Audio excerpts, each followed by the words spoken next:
So good day everyone. Today we were gonna be tackle about law of cosine. So there are formula to find the value using the law of cosine. So the small letter indicates our sides and the big letter indicates our angle. So if angle A, B, and C are the measures of the angles of a triangle, and the side A, B, and C are the lengths of the side opposite. So the square of a side of a triangle equals the sum of the squares of the two sides minus twice their product times the cosine of their included angle. So we will use the law of cosine to solve the oblique triangle. So solving oblique triangles, if you are given two sides and an included angles of an oblique triangle, none of the three ratios in the law of sines is known.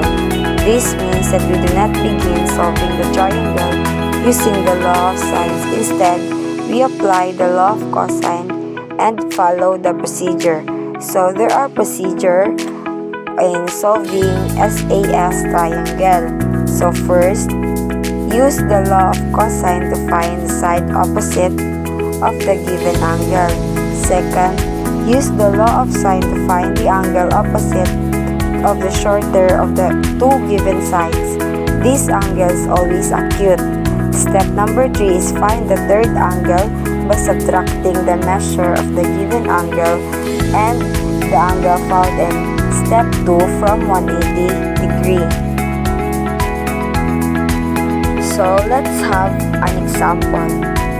Consider an oblique triangle ABC with angle 60 degree, side B of 5 cm and side C is equal to 7 cm. Since solving SAS triangle is by procedure is use the law of cosine to find the side opposite of the given angle. So we need to find the opposite of angle A. So we use the law of cosine formula, which states A squared is equals to B squared plus C squared minus 2BC cosine A. So let's substitute the value of B and C to the given formula. So A squared is equals to 5 squared plus C 7 squared minus 257 cosine 60. Simplifying the equation, so A squared is equals to 25 plus 49 minus 70 cosine 60 degree. A squared minus 74 minus 70 cosine 60. 70 cosine 60 is equals to 35. So A squared minus 74 minus 35 is equals to 39. So we need to eliminate the square root so that the remaining will be the side A. So square root of A, and since we square the first one, we need to square both sides. So square root of 39 is equals to 6.24. So we have now our side A. Now, since we are done looking for the side opposite of our given angle, we will proceed to step 2, which is use the law of sine to find the angle opposite of the shorter of the two given sides, and this angle is always acute. So we will find the angle B, and we will use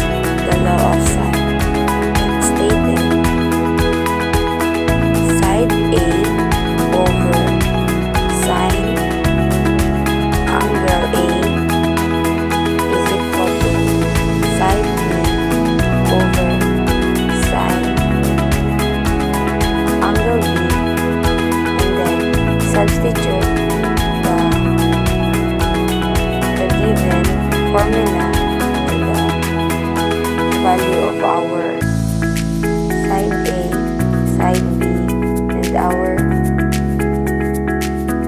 angle A. Our A is equals to, our side A is equals to 6.24 over sine 60 equals to our side B is equals to 5 over sine B. Using the cross multiply, after become sine B is equals to 5 sine 60 over 6.24. So 5 sine 60 over 6.24 is equals to 0.6. Since we are looking for angle B, sine become arc so that the B will remain. So sine arc 0.69 is equals to 44. So we have the value of our B, angle B, which is 44 degree. Now let's proceed to step 3. Find the third angle by subtracting the measure of the given angle and the angle found in step 2 from 180. Since we have the angle of A and B, so we will find the angle C. As stated, we need to subtract 180 to each angle. So 180 minus A minus B, and substitute the given 180 minus 60 minus 44 degree is equals to 76 degree. So our angle C now is 76 degree. Let's proceed to solving SSS triangle. So if you are given 3 sides of triangle, solving the triangle involves finding the 3 angles. We use the procedure. Step 1. Use the law of cosines to find the angle opposite of the longest side. Step 2. Use the law of sine to find either of the 2 remaining acute angles. And step number 3 is find the third angle by subtracting the measures of the angle found in step 1 and 2 from 180 degree. So, let's have an example. Solve triangle ABC if side A is equal to 8, side B is equal to 10, side C is equal to 4. So, in the procedure, step 1, use the law of cosine to find the angle opposite of the longest side. So, we need to find the value of our angle B. So, let's use the formula of cosine, which states the B squared is equal to A squared plus C squared minus 2AC cosine B. Since we need to find the value of our angle B, we need to transpose the negative 2AC cosine B to the B squared, and the B squared to negative 2AC cosine B. So it becomes positive 2AC cosine B, because when you transpose a positive, it will become negative, and negative become positive. So 2AC cosine B is equals to A squared plus C squared minus B squared.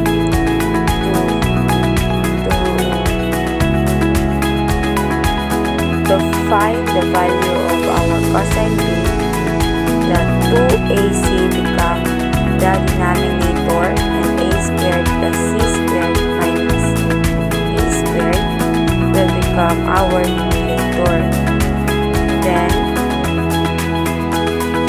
substitute the value of our angle side A, side B, and side C.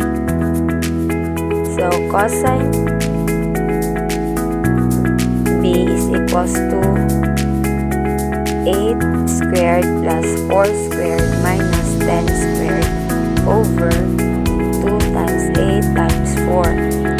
So cosine B is equals to 8 to the power of 2 is 64 plus 4 squared is equals to 16.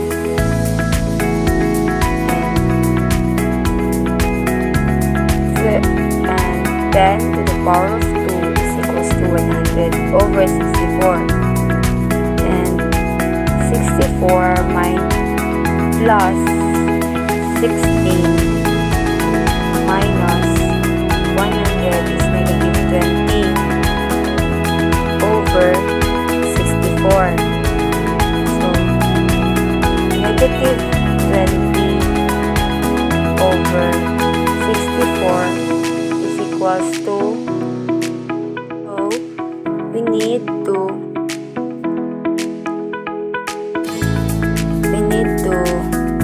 find the angle B. So the cosine become arc cosine. So B is equals to arc cosine negative 20 over 64 is equals to 108. So we have now the value of our angle B. In procedure 2, use the law of sine to find either of the two remaining acute angles. So, step 2, we will use the law of sine. So, A over sine A, sine A over sine A is equals to sine B over sine angle B. So, let's substitute the value of A, side A, the value of our sine angle A, the value of our side B, and the value of our sine angle B. Since using the cross multiply, it becomes 10 sine A is equals to 5 over 5 times sine 47 theta. Since we are looking for angle A, the 10 will become the denominator, so it becomes sine A is equals to 5 sine 47 over 10, and sine A is equals to 0.3657, and the sine become arc sine to get the value of our angle A.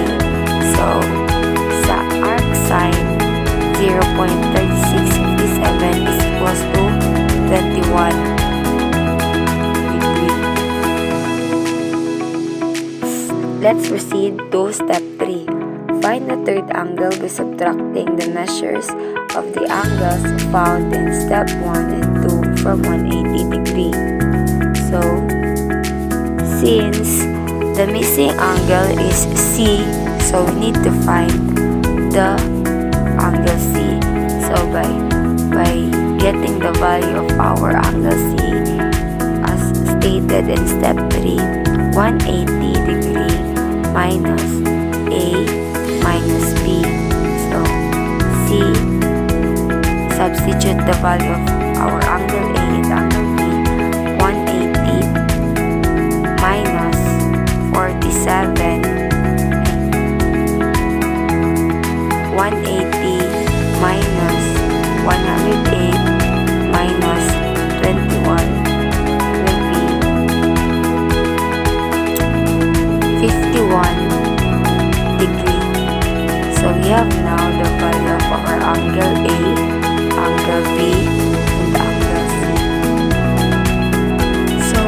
proceed to application of the law of cosine.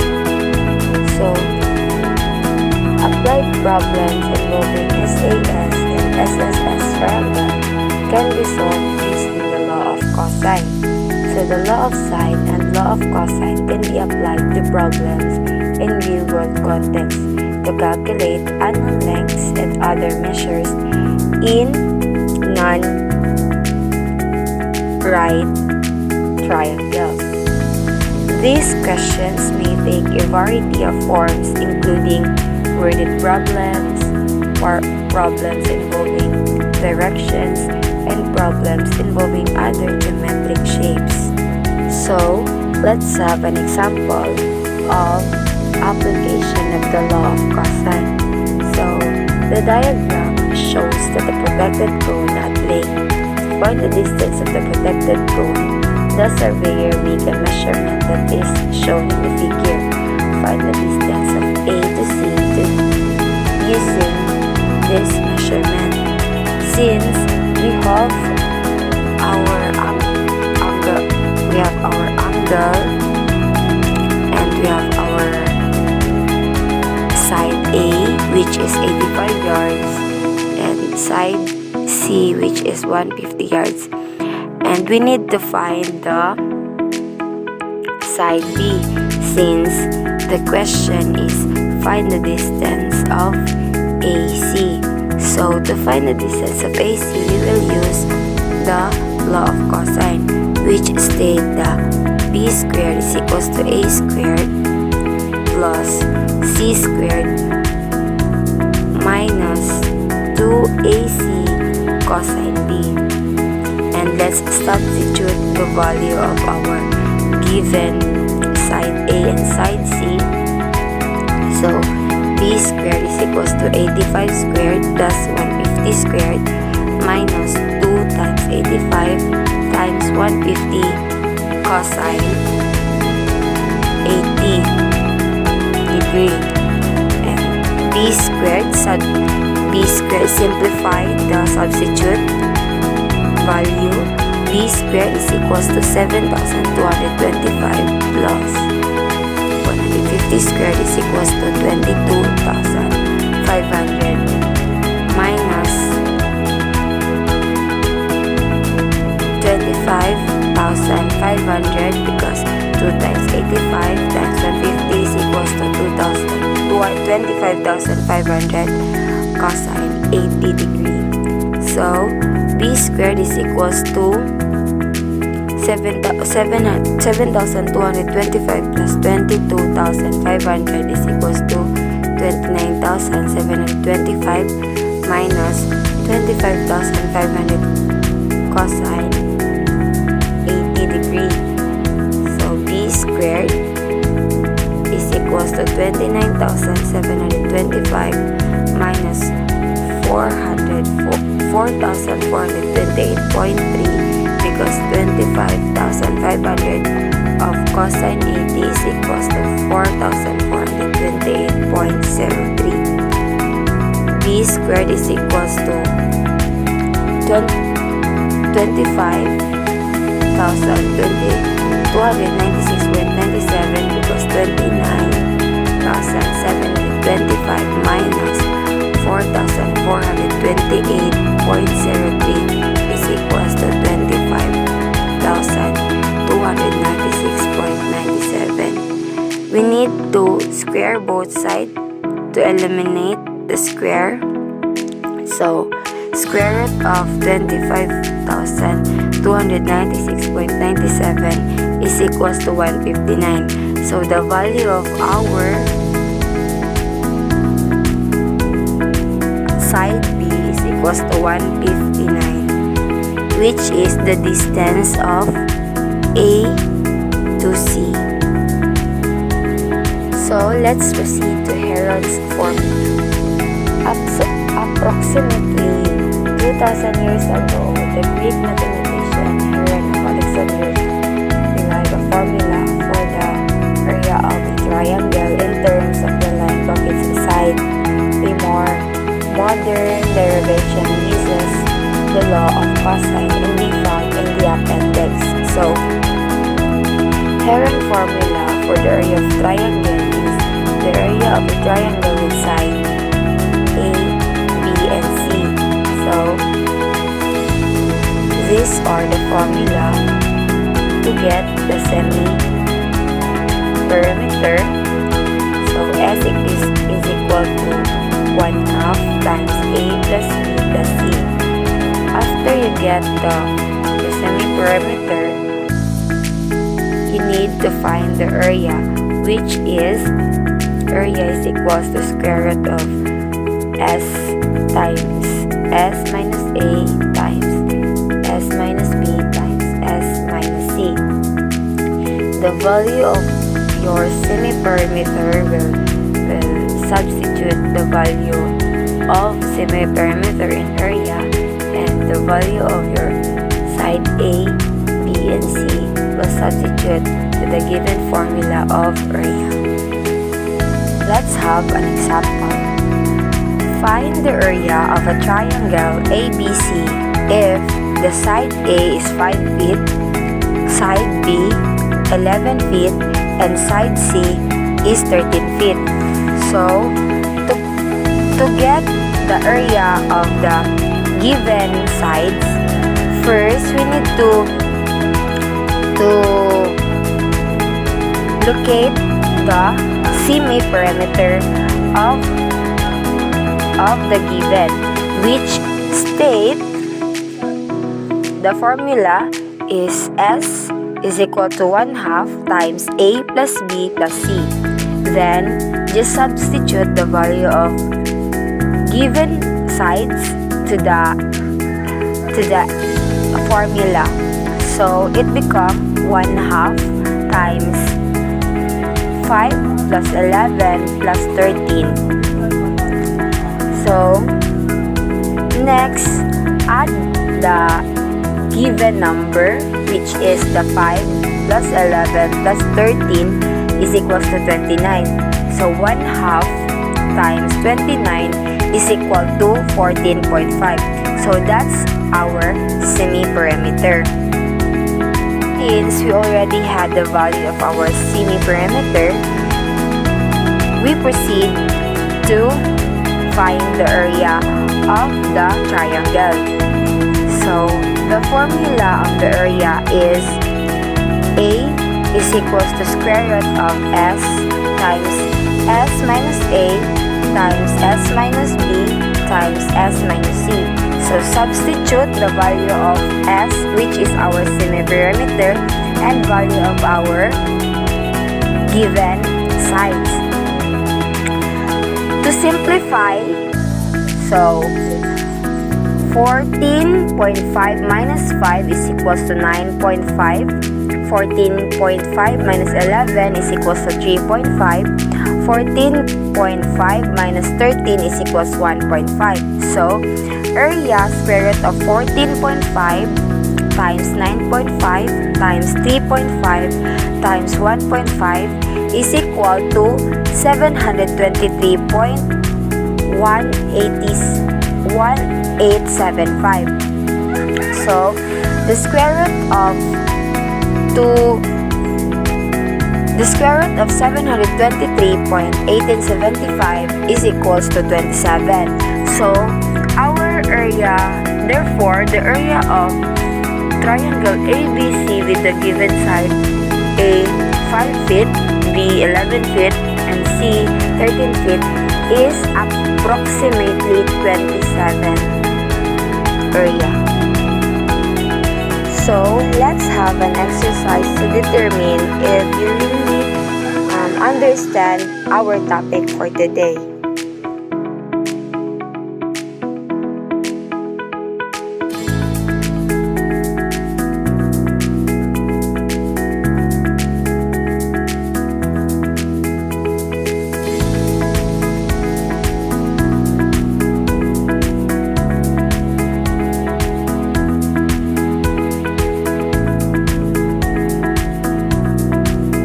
We'll solve number 1A, which is solve each triangle for unknown side and ground to the nearest tenth and draw a figure. So, we have angle A is equals to 120 degree, side B is equal to 6, and side C is equals to 7.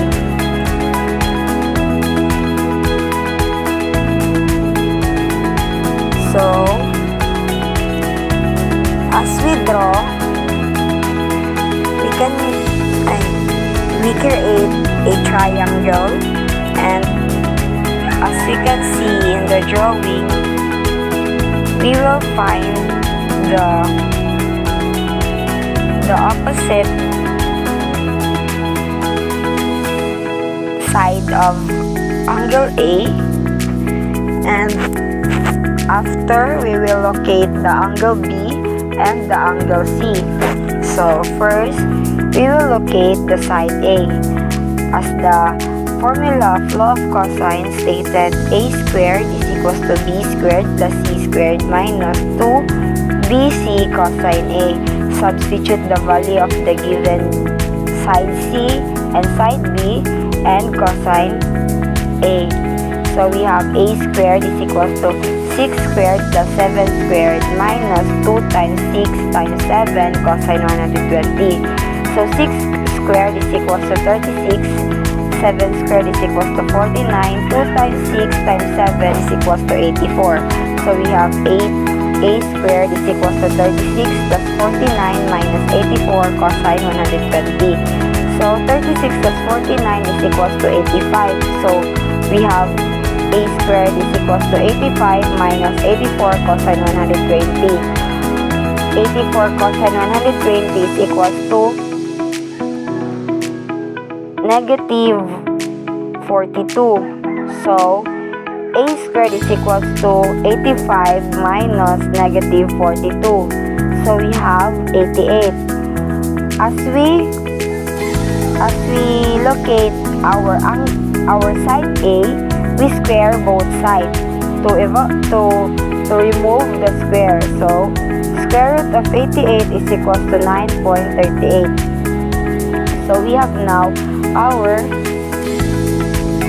side A. Since we already had the value of our side A, we will locate now our angle B.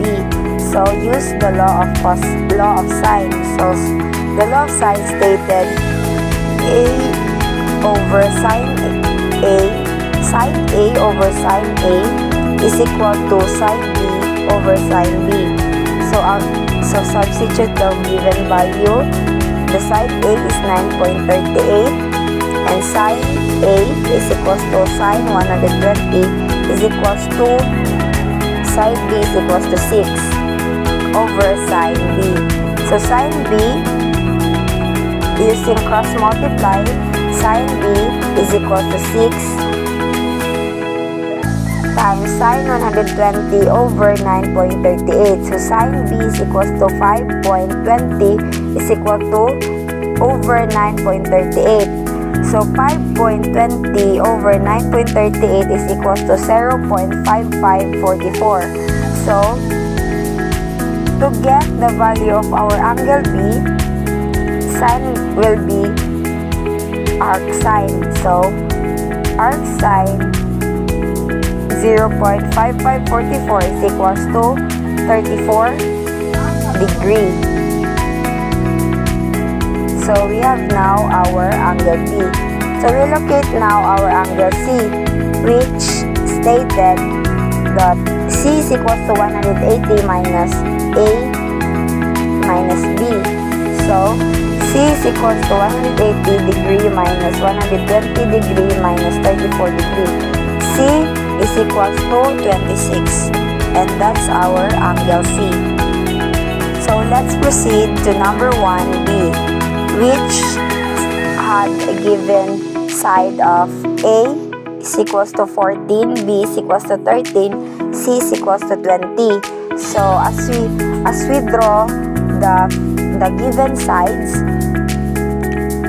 so we will locate the angle A and proceed to angle B and C. So to locate our angle A, we will use law of cosine. So which stated cosine A is equal to B squared plus C squared minus A squared over 2DC. So substitute the value of the given formula. We have cosine A is equals to 13 squared plus 20 squared minus 14 squared over 2 times 13 times 20. So simplifying, we have cosine A is equals to 169 plus 400 minus 196 over 520.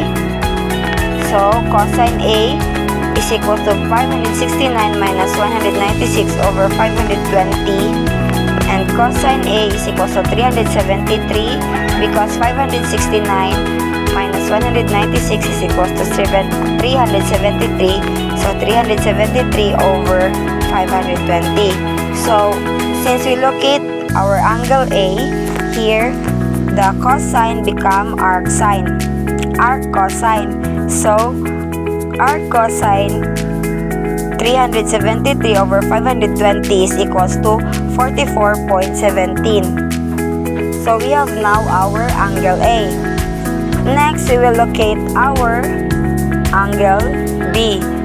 So we will use the law of sine, which stated A is equals to sine A is equals to sine A is equals to B, side B is equals over sine B. So substitute the value of the given formula. We have 14 over sine 44.17 is equal to 13 over sine B. So since we will locate the angle B, we will use cross multiply. So sine B is equals to 13 sine 44.17 over 14.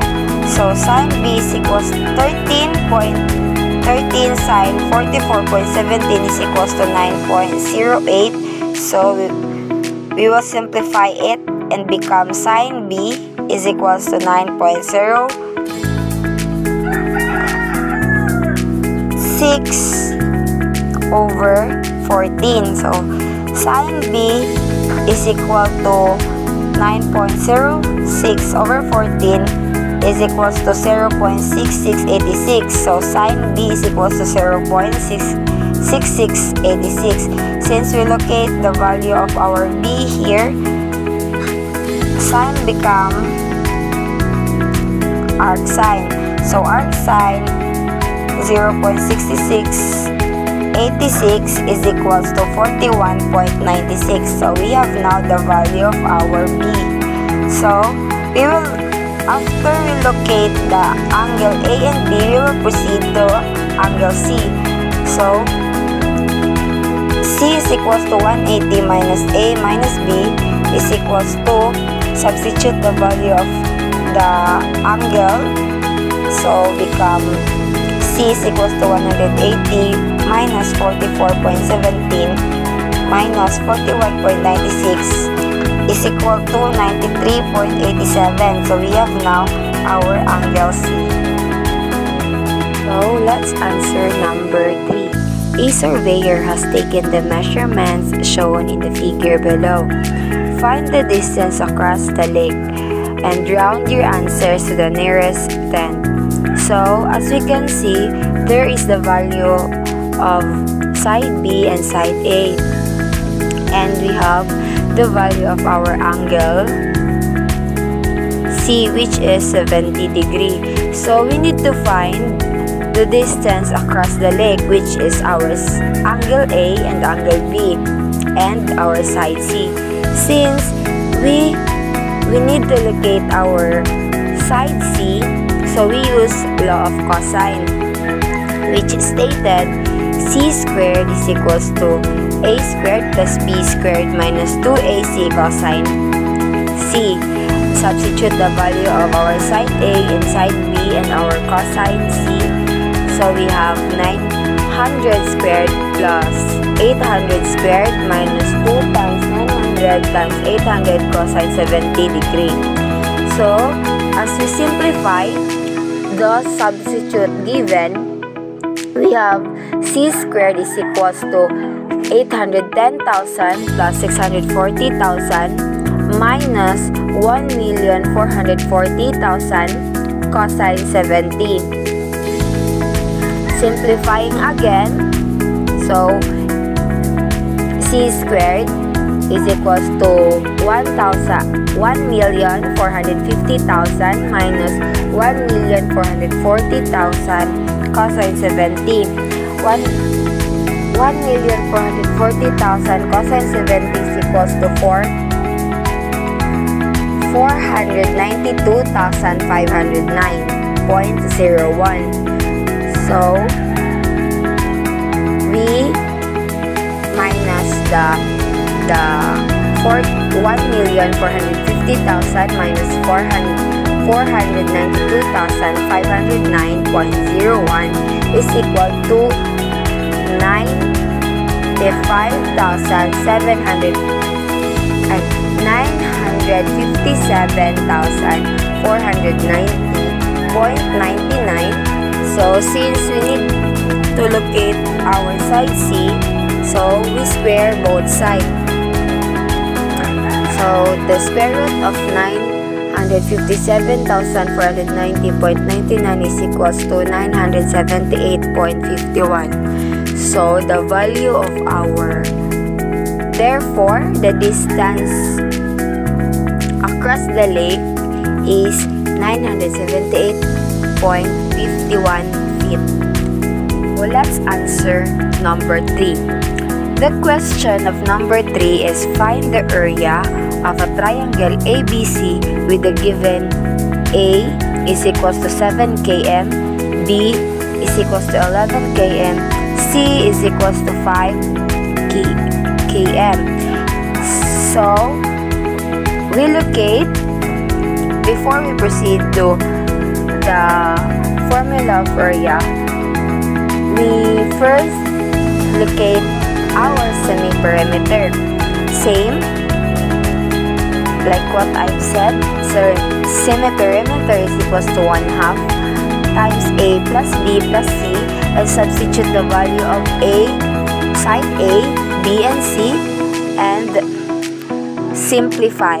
So our semi-perimeter is 11.5. Since we already now locate our semi-perimeter, we proceed to the formula of our area. So, semi-perimeter times S minus A times S minus B times S minus C. And then, substitute the value of the given using the formula. So, our semi-perimeter is 11.5, our A is equals to 7, our B is equals to 11, and C for 5. Then simplify. So, our